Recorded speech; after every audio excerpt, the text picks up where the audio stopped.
Hey, greetings everyone. I'm Count Jackula. And I'm Yogi Deva-Das. And we just saw Errementari, The Blacksmith and the Devil. Who was that man?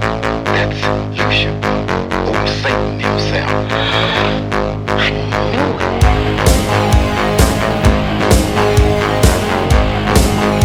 It is amazing. Yeah. For those of you who haven't seen it yet, the idea is that we have it's a fairy tale. It's a fairy tale about the fact that blacksmiths used to be considered to have consorted with the devil. You know, it's probably like one of the oldest fairy tales. Like, I think researchers think this might be like 6,000 years old. Yeah, super old. You know, so it's about a young orphan girl who finds a blacksmith, out in the middle of nowhere and realizes that he has a demon in a cage. Now, the movie, everything about the movie, all the marketing about the movie is going to make you think that this is a very serious thriller, like a supernatural thriller. No, it isn't. It's actually a lot closer to Pan's Labyrinth. It is a fairy tale that is intended for a very wide audience, including adults. It has sight gags. It has a lot of sight gags. Yeah. That was something that I was not really prepared for, because it starts out so heavy. It's like, there was once a blacksmith that even the devil respected, and so you think it's going to be like this super, super serious, it's gonna be like Black Death or a movie like that, but it isn't. Yeah. And then the intro scene, after the narration is really heavy, and you think, oh my God, where's this going? Yeah, and it seems like it's gonna be just a super dark story right up until the moment the garbanzo beans happen.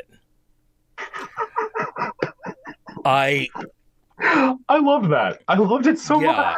Yeah. Now we'll explain what the garbanzo beans are in the spoiler section, but the thing you gotta know about this movie is that it is a fairy tale, and it is using old lore about demons the way that The Witch used old lore about witches, but this one's a lot goofier.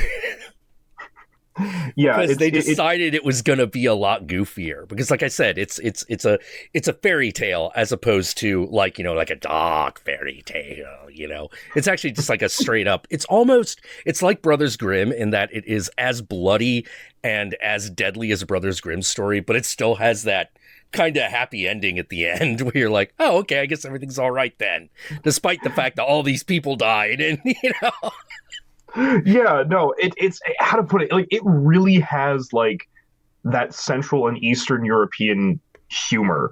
It has that. Oh yeah, it has that dark humor mixed in with it. It's and I love what I love about this. Right, is that that this movie is completely the original language. It's Basque. It's completely in Basque. Basque. Yeah. Ugh, I can't pronounce shit. I'm American. God damn it. I can't pronounce foreign words. I do them all wrong. Why don't y'all just speak English? Yeah, I know, man. Speak American, goddammit. But yeah. It's all in Basque, and that's one of the reasons I kind of liken it a lot to The Witch in a lot of its storytelling decisions, even though the tone is completely different. It couldn't be more different. Because like I said, this one's a lot more lighthearted. It's a lot more lighthearted, and there are moments that'll tug your heartstrings. Oh yes, oh yeah. There are a lot of moments like that. This is the first full-length feature that he's done. Yeah, and what's great about this is that to his credit, the director Paul Urkijo is not only the director, he is also the main screenwriter and he is the writer of the original writer of this version of the story that this movie is based on. Yeah. Yeah. Yeah, it's kind of funny there. The IMDb page compares it to a lot of movies, but none of those movies are like this one. It's not like they compare it to The Apostle, to The Ritual, and I'm like, it's filmed in a similar way, but like I said, this thing's ultimately a kid's story. But it's a kid's story that, like, people in the era of Brothers Grimm were like, kids get their thumbs cut off, like that kind of kid's story. Yeah, no, it very much has that feel of like, oh, you want a story, kids? Let Babushka tell you about Baba Yaga in the woods and how she's gonna tear you apart. Yeah, exactly. Like, oh man, can you imagine like a movie about Baba Yaga that's done like this? Oh my god, I would love. Yeah, that'd be so cool. Like, I think there may actually be one that's coming up. I mean, it hasn't been released, so it might be a completely different movie. But I remember something about. I remember I saw a movie that. That movie was either a movie or a video game where it was like you pull back and all of a sudden there's like the hut with chicken legs and you're like, oh shit. Here we go. Get real. Get real, son. Yeah. It's time to get real. But I can't remember where I saw that. I can't remember if it was a video game or a movie, because like so many things pass my desk now that I'm just like, things blur together because I'm an idiot. Well, I don't see any reason to hold off on spoilers anymore. So, spoilers. Was that man? That's Lucian, old Satan himself. I knew it. Okay, so the thing with the garbanzo beans, we'll start in like, because this is the moment that the movie tells you what kind of movie it is. So the little girl has to help recapture this demon because she accidentally lets it loose. Yeah, like the whole thing is that at the edge of this town, there's this blacksmith. He's thought to have consorted with the devil and all this, so people stay away from him because they think him and his blacksmith are cursed and everything. Right, and he has all these traps around his house because people keep trying to come and kill him. Because they're like, oh, he's consorted with the devil, we have to get him. So he just like holds up in his house, and has all these traps to keep people away. And it looks like he's trying to protect himself, but what he's actually trying to do is keep people away from the demon that he's got locked up in his place. And there is this little girl in the village who no one likes or respects because, like, I think her mother was considered a prostitute. Yeah, she's very obviously like her mom was like a prostitute or like coded gypsy kind of thing. Yeah, and so like everyone like looks down on her and everything. So she has like this very like fiery spirit, and she doesn't like put up with anybody's bullshit, including like the boys who bully her. Like at one point, she gives a kid a bloody nose. Yeah. Like she's tough. Like there's a moment where you think that she's gonna cry, and she's like no, fuck you. And so you out. Yeah. I love that. He's like, she runs crying. Oh my god, she it's great. But yeah, so through like a string of events, she ends up like going into like the blacksmith's place. Like she goes into the forge and she starts looking around, and there she finds this demon in a cage. Yeah. And the demon tricks her into letting him out. And then then she realizes her mistake immediately, but it's like, oh, I fell right into that one, Too late. Some other stuff happens. They get him back, and this is about in the in the first. That's the end of the first third of the movie. Yeah, it's really weird. Like the maybe like the first 10-15 minutes it's a little more slowly paced, but after that it feels like it picks up the pace. Yeah, it really starts going after about like 15-20 minutes. That really starts rolling. And the whole story then becomes about the blacksmith and this girl. Mm-hmm. And the blacksmith teaches her like how he's able to capture this demon, and one of the ways he does this is that he throws chickpeas on the ground, and the demon has to count them. Count them. He can't not do it. It's one of those things that demons get pissed when you do this because they're like, oh fuck, 1, 2, 3, 4, 5, and if you move them, they got to start over. So they keep fucking with this demon like He's like screaming, no, stop! I must stop it! 1, 2, 3, don't do that! And this is when the little girl and the blacksmith kind of start to bond, like tormenting this demon. And this is where it gets really fucking funny. It's an adorable little scene. It really is. It is. It's super adorable. But of course, because it happens so early, there's some more tragedy that befalls them. But, the other thing that's very important is that the demon also cannot stand the sound of a consecrated bell. Yeah. Like the blacksmith has this little like handheld like really nice brass bell with an angel and a cross on top, and he looks at the little girl and he says, "It's blessed. Watch this." Ting-a-ling-a-ling-a-ling-a-ling. Ah! Yeah. The demon just freaks out. He can't take it, and this becomes important. This becomes real super fucking important because you remember at the beginning where it's like there was a man that even the devil even Satan respected, because the backstory of the backstory of the blacksmith is that he did make a deal with the devil, but he realized it was going to cost him his family, and so he tries to figure out a way to go back on it. Which is really hard to do when you're dealing with demons. Yeah. He's willing to give up his soul, but it turns out they wanted something a little more. So he's like, oh shit. It's one of those like, it's like Rumpelstiltskin. You got to give us your firstborn. And he's like, well, I'm never going to get married anyway. And then he does.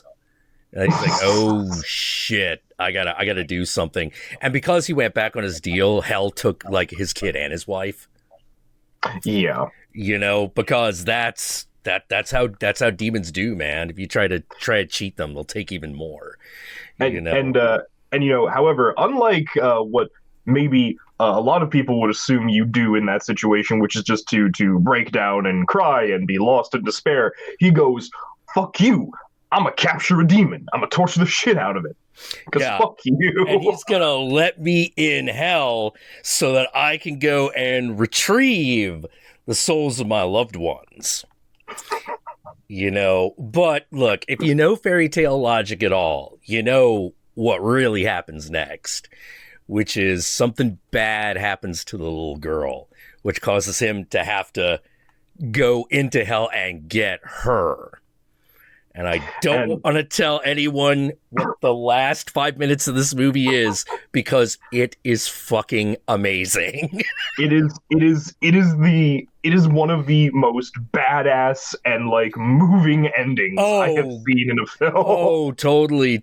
I gotta say, I gave Errementari Devil and the Blacksmith the horns. Because it's about demons, and it's a really good movie. It's a really good, fun movie about demons, and I think you should have your kids watch it. I think children should watch this. Yeah, it's actually a kid's film. It's actually kind of a kid's film. It's just got hell in it.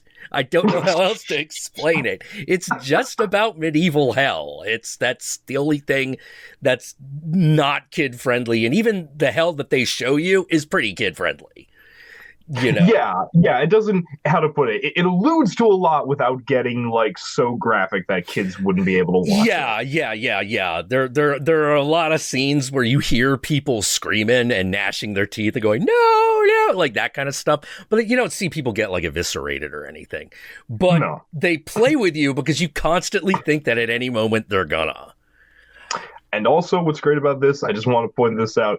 The mixing of practical and special effects is amazing. My god, so perfect. Well, because it feels like an illustration in an old fairy tale book. It really does. It really does. There were parts to this movie where I'm like, are you sure you're just not channeling Jim Henson at this point? Yeah, oh yeah, because like that's the other thing. There are levels of demon. There are multiple demons in the story, particularly at the end, and some of them are human sized, some of them are very small, and some of them are absolutely gigantic. But to do the gigantic ones, it's very obviously someone in a giant man-sized puppet that has just been like, you know, digitally compositive to look huge.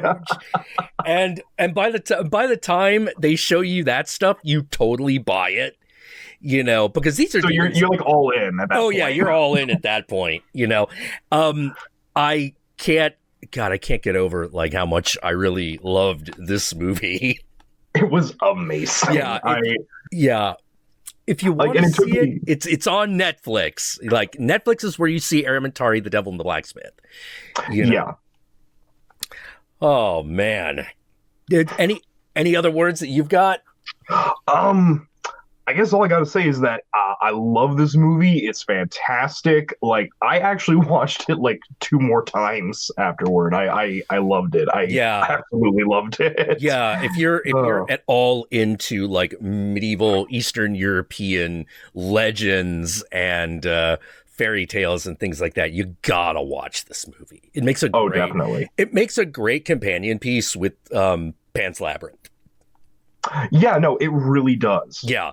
I wouldn't be surprised if the reason this movie got made is largely because of Pan's Labyrinth, because they're both Spanish productions. Yeah, no, I could definitely see it. They're both Spanish productions. They both deal with children going through this kind of like informative like transformation and like meeting like these fantastical characters. I could definitely see like this pairing up rather well with it. Yeah, and just to let everyone know, the dub is fine. It is kind of only. This is one of those cases where like the dub kind of only enhances the experience. Especially when the demon talks. Oh my god, the actor who plays like the demon in this is absolutely amazing. Yeah. So there are a lot of... So if you end up watching this only on... watching the dub, and that's fine. The subtitles are also... It's very easy movie to get through because with subtitles, because the dialogue is very... It's not light on dialogue, but the dialogue is very simple. You know, whoever translated this did an extremely good job. Yeah. Like you can very much tell, like, you know, like when it comes to the dialogue, it's very straightforward, very to the point. It's very easy to follow. Yeah, and don't let the trailer and all that stuff fool you. The movie's actually really funny. It really is. Yeah. Okay, well, with that said, Yogi, where can they find you? Y'all can find me on YouTube at Western Guy with Vedic Eyes, and you can find me on Twitter at Yogi_Deva-Das. Yeah, and I am, of course, your host, Count Jackula. You can find me here. You can follow my Twitter. You can follow the Instagram if you really want. I'm there sometimes, and I'm not on Facebook, so don't fucking bother. And obviously I stream. You should come down and you should check it out. We'll be happy to see you. And if you're like, hey man, how do I support the show? We got that Patreon going right there. You check it out. We got a Patreon right there in that description below. There'll be a link. You fucking just go there, drop a buck a month. Hey, that shit adds up, man. I gotta buy consecrated bells and garbanzo beans. That shit ain't free. You know, you gotta do that. I gotta protect my house against the demons. It's not easy to keep. It's not easy keeping bear traps all over the lawn, man. I know, right? Man, maybe we should ask Don to fucking make us some blacksmith traps out there in that there Austria. Quickly, to the Alps! To the Alps! Yeah, our friend. All right, until then, I'll see you next time. Keep watching fucked up movies.